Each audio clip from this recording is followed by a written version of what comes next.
Hello everyone. आज का ये क्वेश्चन है कि देखिए, टारगेट आरआरबी क्लर्क 2023, क्या हमें लास्ट मोमेंट में मॉक टेस्ट स्विच करना चाहिए? जो मॉक टेस्ट हम लोग अटैम्प्ट कर रहे हैं उसे अलग करना चाहिए या नहीं?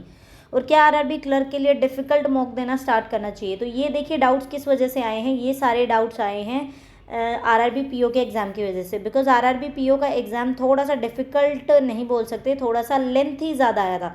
उसमें थोड़ी कैलकुलेशन ज़्यादा आई थी, इसलिए हम उसको लेंथ ही बोल सकते हैं आरआरबी पीओ को, कि वो काफ़ी लेंथी था। तो उसके कंपैरिजन में आरआरबी क्लर्क किस टाइप का आएगा, हमारे दिमाग में, बहुत ज़्यादा स्टूडेंट्स के दिमाग में डाउट है कि क्या हो सकता है। देखिए, अगर आपके पास आपने कोई 2 या 3 साइट के मॉक टेस्ट परचेज़ कर रखे हैं और अभी आप स्विच करना चाहते हैं, मे बी आप कोई जो जिसका डिफ़िकल्टी लेवल ज़्यादा है उसकी तरफ मूव करना चाहते हैं, तो देखिए आपके 2 से 3 दिन बाकी हैं। इसमें मेरे अकॉर्डिंग तो ये सही सजेशन या सही आपका सही विचार नहीं है इस तरह से करने का। बिकॉज इससे क्या होगा ना, कि अगर आपने नहीं परचेज़ कर रखा तो आप एकदम से कोई मॉक टेस्ट परचेज़ करेंगे, आपको उससे 10 से 20 मॉक टेस्ट उसमें मिलेंगे। एंड आप, अगर आपने अभी तक आसान लेवल के ही मॉक टेस्ट अटैम्प्ट किए और आप एकदम से डिफ़िकल्ट लेवल की तरफ जाते हैं, तो आपके मार्क्स भी डिक्रीज़ होंगे, जिसकी वजह से आपका कॉन्फिडेंस वैसे भी डाउन होने लगेगा। और अगर आपने ऑलरेडी परचेज़ कर रखे हैं डिफ़िकल्ट वाले मॉक टेस्ट और आपने नहीं अटैम्प्ट किए, तो ये आपकी सबसे बड़ी गलती है। हर टाइप की चीज़ें करनी चाहिए, आपको ईजी चीज़ें भी करनी चाहिए एंड आपको डिफ़िकल्ट चीज़ें भी करनी चाहिए। ऐसा कुछ नहीं होता कि आप एक ही टाइप के पैटर्न को फॉलो करते रहें। इसीलिए मैं कहती हूँ कि कभी भी एक मॉक टेस्ट के ऊपर नहीं निर्भर रहना चाहिए। आपको मैक्सिमम, अगर आपके पास बजट फ्रेंडली मॉक लेना चाहते हैं, तो जैसे 2-3 टाइप के हैं जिसमें आपको लगभग 200-300 रुपये में आपको काफ़ी सारे मॉक टेस्ट मिल जाते हैं, वो लेना चाहते हैं तो वो ले लीजिए।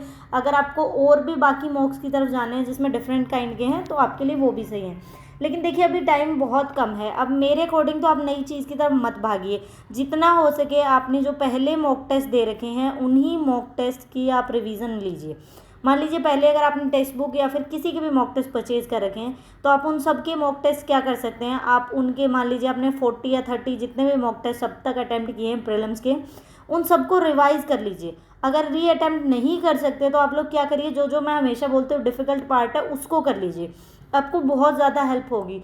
मेरे लिए एग्ज़ाम में क्या रहता है, मैं एग्ज़ाम से 2-3 दिन पहले सिर्फ मुझे अर्थमेटिक, पजल्स एंड डीआई, इन 3 चीज़ों पे फोकस करना होता है, जिस वजह से एग्जाम में मेरे ये क्वेश्चन अटकते नहीं है। और बाकी जैसे सिंप्लीफिकेशन वगैरह वो तो हम इजीली कर सकते हैं, तो आप आसानी से इसको कर पाएंगे। ये मत सोचिए कि ये आरआरबी पीओ की तरह ही लेंथी होगा।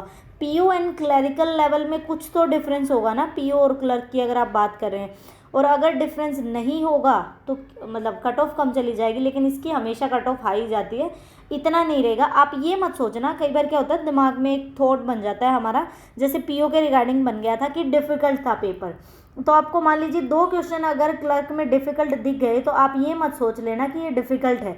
ये सोच लेंगे ना तो हमारी प्रोसेस स्लो हो जाती है। मेरे साथ ऐसे होता था कि जब मुझे ये लग गया कि ये डिफ़िकल्ट है, 2-3 क्वेश्चन नहीं बने, या फिर मैंने पहले शिफ्ट का एनालिसिस देख लिया जिससे मुझे ये लगा कि पहली शिफ्ट डिफ़िकल्ट थी, तो मेरे वाली शिफ्ट में भी अगर मुझे स्टार्टिंग के 3-4 क्वेश्चन या 2-3 क्वेश्चन डिफ़िकल्ट लग गए, तो मुझे ये फील आता था कि मे बी मेरे वाली भी शिफ्ट डिफ़िकल्ट है। तो इस वजह से हमारी जो प्रोग्रेस है, जो भी हम क्वेश्चन अटैम्प्ट करते हैं, वो डाउन होने लग जाती है। अगर हम सोचें कि लास्ट वाली शिफ्ट ईजी थी, लोगों ने 80-80 अटैम्प्ट किए, तो हमारी स्पीड ऑलरेडी, हम ऐसे सोचते हैं कि हमें भी 80 आउट ऑफ 80 अटैम्प्ट करने हैं। देखिए, आरआरबी क्लर्क में अगर इजी पेपर आता है तो उसमें कुछ स्किप करने का तो मेथड नहीं होता, आप चाहे लगातार चलते रहिए, बिकॉज इजी क्वेश्चन होंगे। 1 से 2 क्वेश्चन ऐसे होंगे जो आपको अटकाने वाले होंगे, एक पजल ऐसी दे देगा जो आपको अटकाने वाली होगी, मे बी ऐसा कोई अर्थमेटिक या डीआई का क्वेश्चन हो गया। तो आपको ऐसे ध्यान रखना है कि किस में आपकी कमांड है, आप कौन सा क्वेश्चन चाहे। क्या होता है ना कि अगर जैसे हमारे बेसिक्स क्लियर हो जाते हैं किसी भी टॉपिक के, मान लीजिए कि आपके अगर पजल्स के रिगार्डिंग क्लियर हो गए ना, आपने बहुत सारी पजल, आपने 1000-2000 लगभग पजल्स अटेम्प्ट की हुई हैं, तो वो कितना भी घुमा के दे दे, अगर आपने अर्थमेटिक का टॉपिक टाइम एंड वर्क अच्छे से कर रखा है, तो चाहे वो कितना भी घुमा दे टाइम एंड वर्क को, आप कर लोगे। इसीलिए बेसिक स्ट्रॉन्ग होना जरूरी है। तो अभी मेरा सजेशन है कि नए मॉक टेस्ट की तरफ मत जाइए। अभी आप लोग जस्ट क्या कर सकते हैं, जो भी आपके पास है, जो आपने अटैम्प्ट कर रखे हैं, मैक्सिमम फोकस उन पे करिए। इसके अलावा अगर जैसे देखिए, मैंने 130 क्वेश्चंस थे आरआरबी क्लर्क के लिए, उसकी एक मैराथन जैसे 4 घंटे की लगभग है, वो आप चैनल पे ऑलरेडी अपलोड की हुई है, लिंक आपको कमेंट सेक्शन में मिल जाएगा। उससे अर्थमेटिक के क्वेश्चंस कर लीजिए। हर टाइप के अर्थमेटिक के क्वेश्चंस हैं, जिससे आपको पता रहेगा कि किस टाइप की चीज़ें आती है। तो बिल्कुल रिलैक्स होके जितनी तैयारी कर सकते हो उतनी करिए। अभी ये टाइम सोचने का नहीं है कि पेपर डिफ़िकल्ट आएगा तो क्या करेंगे, ईजी आएगा तो क्या करेंगे, वो वहीं पे समझ में आएगा क्या करेंगे। अभी जो सोच रहे हैं उनको सोचने दीजिए, आप जस्ट अपनी पढ़ाई पे फोकस करिए। एंड कल से हम लोग मेंस के मॉक टेस्ट स्टार्ट कर रहे हैं। मैं आपको मेंस के मॉक टेस्ट करवाऊंगी, जैसे मुझे टाइम लगेगा। कंप्लीट वीडियो नहीं करवा पाऊंगी, पार्ट्स की फॉर्म में करेंगे हम मेंस के मॉक टेस्ट, बिकॉज मेंस के मॉक टेस्ट ना तो कोई करवाता है एंड ना ही स्टूडेंट्स करने में इंटरेस्टेड है।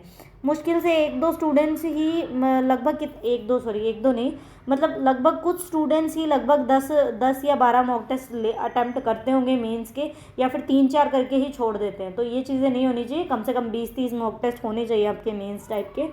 अभी आरआरबी क्लर्क पे फोकस करिए, जो भी पहले मॉक टेस्ट दे रखे हैं बस उन्हीं को अटैम्प्ट करिए। Thank you for watching the video.